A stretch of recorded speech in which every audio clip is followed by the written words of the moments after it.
Comment est-ce qu'on conserve le lait maternel? Selon l'AFSA, le lait maternel se conserve 48 heures au réfrigérateur. Selon The Academy of Breastfeeding Medicine, il se conserve plutôt 8 jours. Donc la maman choisit les données qu'elle souhaite respecter. Maintenant, quel contenant? Il en existe plusieurs. Ça peut être un simple pot à confiture.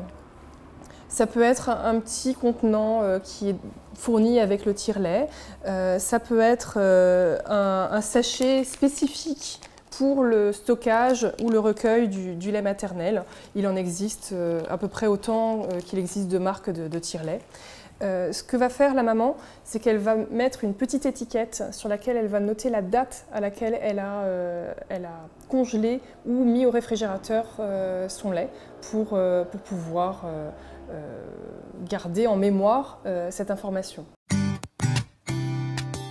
Donc le lait maternel peut être conservé au réfrigérateur, comme je le disais. Il peut être conservé au freezer pendant 15 jours, au congélateur combiné avec un réfrigérateur pendant 3 mois ou dans un congélateur coffre pendant 6 mois.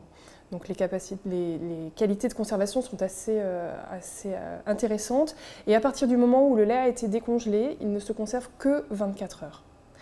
Pour le décongeler, lorsque le bébé est en train de pleurer et c'est un petit peu la panique, on prend le contenant et on le laisse sous un filet d'eau chaude pendant quelques temps, le temps qu'il décongèle.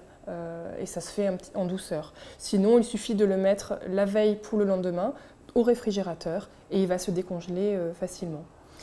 Le lait maternel, une fois qu'il est exprimé, ne va pas ressembler au lait de vache par exemple ou au lait artificiel.